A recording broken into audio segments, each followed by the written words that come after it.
Raise your hand if you've ever walked out of a conversation thinking, why did I say all that? Well, that came out all wrong. Or I should have spoken up, but I froze.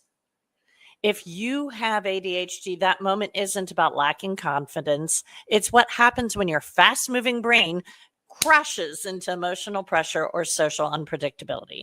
Today, I'm going to show you how to communicate clearly without spiraling, over explaining, or shutting down. Now, I want you to grab a pen and paper. If you've heard me before, you've heard me say this before, we're going to reflect, we're going to jot down insights and build something you can actually use right now. And the reason we write it down is because of embodied cognition. If you write it down, it will stick with you. And this is too important to not have it stick with you. Now, I want you to let me know in the comments where you most struggle. Rambling, freezing, or overthinking every word. Which are you, a rambler, a freezer, or an overthinker? Now, why on earth is communication so hard with people with ADHD? I mean, you're pretty darn smart. So what's the problem? ADHD brains move fast, respond emotionally, and often connect in nonlinear ways. That's where the communication pain point comes in.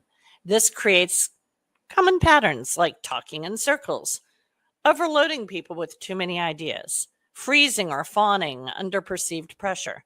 It doesn't mean that you're a bad communicator. It means your brain needs a structure, not a script. Write down what the last time it was when your message didn't land. Think of that last time your message didn't land. What happened? Write it down in one sentence. When was the last time your message didn't land? What happened? Now, there are 3 traps that we see with ADHD communication.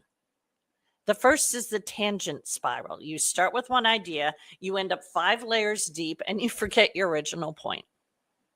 That's the tangent spiral. Then there's a freeze or fawn. You either say nothing or you say everything to avoid discomfort or disapproval. That's the freeze or fawn. And the last is shame editing. You filter, overcorrect, and dilute your message until it disappears. That's shame editing. Which of these traps shows up for you most often? The tangent spiral, where you go 5 layers deep and then forget your original point? The freeze or fawn, where you either say nothing or everything? Or shame editing, where you overcorrect and dilute your message? Write it down. Which one is you? Now, here's the system I teach ADHD leaders to simplify their message and anchor their delivery. Point, proof, pause.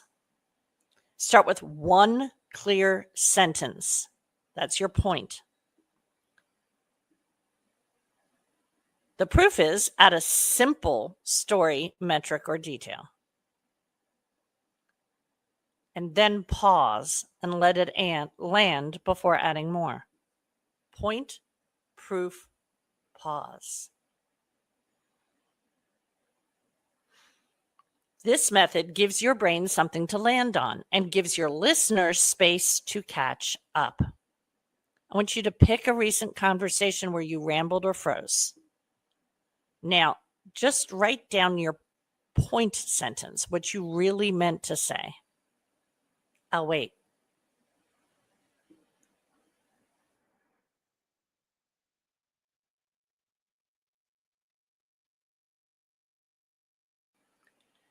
Now, this framework doesn't water down your ideas. It organizes them so you sound like the thoughtful, strategic leader you already are.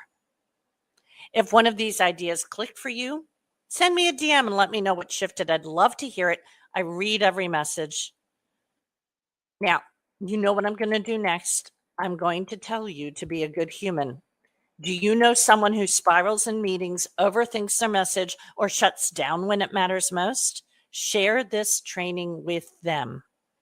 ADHD leadership gets a whole lot easier when you stop trying to communicate like someone else. And if you're ready to stop shrinking, spiraling, second guessing your voice, and you want to build your communication and career strategy with tools that actually work for your brain, we need to talk.